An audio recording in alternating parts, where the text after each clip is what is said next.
भक्ति भक्ति हो गए कि भेड़िया धसान है, देखा देखी चले गए तो लोग जाने लगे। राजा ने अपने मंत्री को 100 रुपया लेकर के भेज दिया कि जाइए हमारे राज्य के अंतर्गत महात्मा जी आए हैं, उनको दे दिया, कुछ सेवा हो जाए। मंत्री गया, प्रणाम किया, रुपया दे दिया। महात्मा जी पूछते क्या नाम है, कहाँ से आए, सब बता दिया। कहा महाराज मैं राजा का और आपको भेंट में भेजे। महात्मा कहते देखिए इसकी जरूरत हमको नहीं है, जाइए राजा को कहिएगा किसी गरीब को दे देंगे, इसकी जरूरत हमको नहीं। अरे दान दीन को दीजिए, हरे और की पी औषधता को दीजिए, जाके रोग शरीर। आपके शरीर में डायबिटीज नहीं है तो लत्ती पीजिएगा, अच्छी मदद करेगा, टैबलेट खाइएगा। तो जिसके शरीर में रोग होता है उसको ना औषधि चाहिए। जाके राजा को सुना दी। राजा ने कहा कि शायद 100 रुपया दिए नहीं, इसीलिए नहीं दिए, 500 रुपया लेके दे। अब तो परिचय की भी जरूरत नहीं थी। जैसे महात्मा ने देखा कहा मैं तो आपको पहले बोल दिया हूँ कि जाइए कहिएगा राजा को किसी गरीब को दे देंगे। फिर लौट गए, फिर चले गए, कहा कि ऐसा ही बोला। राजा सोचे कि शायद हम मंत्री के द्वारा भेजते हैं नहीं, इसलिए नहीं लेते। अपने से 5000 रुपया लेके पहुंचे, प्रणाम किए, चरण में रुपया चढ़ा दिया। महात्मा जी देखते हैं उनको, पूछते हैं का महाराज मैं यहाँ का राजा हूँ। कहो आप ही राजा, आप तो पहले मंत्री को भेजे थे, तो मंत्री को मैंने बता दिया था कि जाइए राजा को कहिएगा किसी गरीब को दे देंगे, इसकी जरूरत हमको नहीं है। राजा कहते महाराज आप गरीब नहीं है, आपको रहने के लिए घर नहीं है, पहनने के लिए वस्त्र नहीं है, खाने की व्यवस्था नहीं है, तो आप राजा हैं। का राजे नाम शहंशाह है। शहंशाह कौन होता है? अरे चाह गई, चिंता मिटी, मनमा बेपरवाह, जाको कछुर चाहिए सोई शहंशाह। जिसके अंदर में दरिद्री घुसी हुई है वो शहंशाह होगा कभी? कहा मुझबानिए को राजा होता है। का राजा ना आपको आंख है देखने की? आंख नहीं।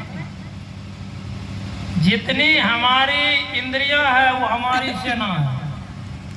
इंद्री पर काबू किए होते हैं संत, और साधारण लोगों पर इंद्रियां ही जमाए बैठती अपना वर्चस्व। अंतर यही है, अंतर यही है। कहा यदि विश्वास नहीं है, जितना लोभ आपके पास ले आइए सोना बना दूंगा।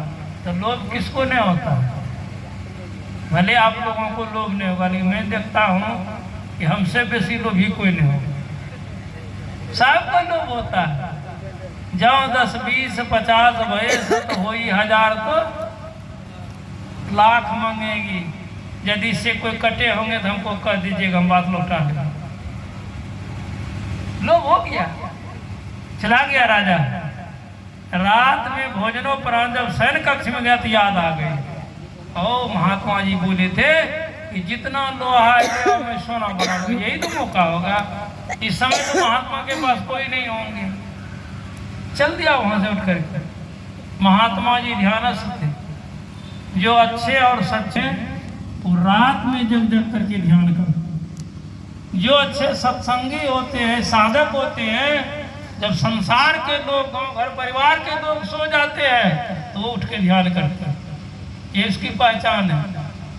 हमारे जैसा ढोंगी पाखंडी होगा तो 2-4 लोग देखेगा, 2 मिनट आंख बंद कर लेगा, फिर खत्म। उसको ध्यान भजन से मतलब नहीं तो आप देखिएगा वो ध्यानस्थ थे। राजा पहुंचे, आहट हुई, आपको देखा कौन? का महाराज जो दिन में आता का इतनी रात। काफी तो बोले थे कि इतना तो आ ले और मैं सोना बना दूंगा। सोना बनवाने के लिए आया हूं। तब महात्मा जी कहते हैं राजन अब आप बताइए कि मैं दलितर हूं कि आप दलितर? अभी सोने का समय और आप सोना बनवाने के लिए आ गए। कहा महाराज इस हिसाब से तो हम ही दलितर हैं। ये दलितरी भूखमरी मिटने वाली नहीं है। जब तक आपकी साधना की प्रकाष्ठा की प्राप्ति नहीं होगी, लाख बनावटी कीजिएगा नहीं होगा। कहा ठीक है, लोहा में सोना बना दूंगा। चले गए, लोहा लेकर के आ गए मंत्री सिपाही के साथ। राजा का तो सुनो, तुमको यहाँ 6 महीना रहना पड़ेगा तब सोना बनाऊंगा। तो लोभ में तो लोग कुछ भी कर सकता। मंत्री सिपाही को कहा कि जाइए आप लोग राजपाट चलाइए, हम सोना बनवा करके ही आएंगे। रहने लगे महात्मा के पास। तो महात्मा की दिनचर्या थी समय से ध्यान सत्संग। ये तो बेचारा कुछ जानता नहीं था। तो सब लोग आंख बंद करके बैठे, बीच में आंख खोल करके देखिए कौन क्या करता है। देखिएगा ना, सत्संगी के बीच में गैर सत्संगी होता तो उनका देखिए दृश्य। अब इनको बड़ा बुरा लगा। ये 2 दिन की बात है नहीं, 6 महीना की बात है। अरे नहीं कुछ करेंगे, कम से कम टाइम भी तो पास होगा ना। कहा महात्मा जी हमको भी आप सिखा दीजिए कि आप तो आंख बंद कर क्या करते हैं। कहा ठीक है, सीख ली, इसका कुछ नियम है। कल स्नान करके फूल की एक माला प्रसादी के साथ आइएगा, मैं बता दूंगा। ये चला आया, बता दी। ये भी बैठ के ध्यान करने लगा। ध्यान में सफलता किनको मिलती है? जिसको पूर्व जन्म का संस्कार है, या जो अथक परिश्रम, या जिनके ऊपर गुरु की कृपा होती। 3 तरह से होती। अब 3 में जौन सूत्र सेट हुआ। परम पूज्य बाबा कहा करते थे संस्कार को किसी का पता नहीं। किसी को है हम लोग कैसा संस्कार है, लेकिन प्रयास को सब करते।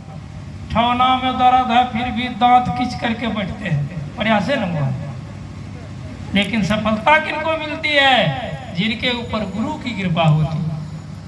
अब 13वें से जौन सूत्र सेट हुआ, 6 दिन के अंदर ही उनके अंदर में दृश्य हो गई।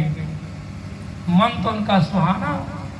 वो महात्मा अंतर्यामी थे। कहे सुनो राजा, अरे तुमको तो ऐसे में पहलवान के ख्याल से बोल दिया, तुम राजा हो ना जी, तुमको बहुत राजपाट का काम धंधा होगा, ले आओ लोहा में सोना बना देता हूँ। कहा महाराज माफ कीजिए, अब आपकी कृपा से मेरा मने सोना बन गया, अब सोने की जरूरत नहीं है। केवल सत्संग में बैठे रहेंगे, साधु संतों की संगति करेंगे, आप करने से बात नहीं जाएंगे।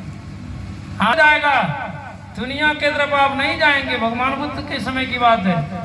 एक सेठ था उनको एकलौता पुत्र था। और जानते ही आप लोग सब पुत्रवान हैं, एकलौता बेटा कैसा होता। लेकिन उसकी आदत बिगड़ रही थी, फटकारा, लेकिन सुधार नहीं देखा। तब उसको पुचकारा, कहा बेटा जाओ भगवान बुद्ध का सत्संग हो रहा है, तुमको हम 100 सरफी देंगे आने के बाद। ये भी सोचा नहीं सुनेंगे नहीं है, जाएंगे तो 100 सरफी तो मिलेगी, फिर चकाचक चले। वो गया, बैठ गया, सत्संग समाप्त कर दीजिए, हमको 100 सरफी हम सत्संग में गए थे। कहा ठीक है बेटा ले लो। फिर दूसरे दिन कहते हैं आज 1000 सरफी दूंगा, एक बात सीख करके आ गया।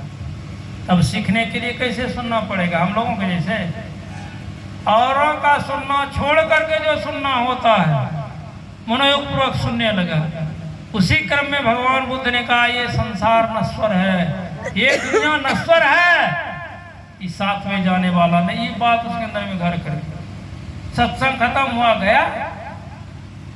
अब सेठ जी कहते हैं कल 100 की बात थी, तुम दम नहीं मारने दिया, आज तो 1000 की बात है ना, 1000 की बात है, आज नहीं मांग रहा।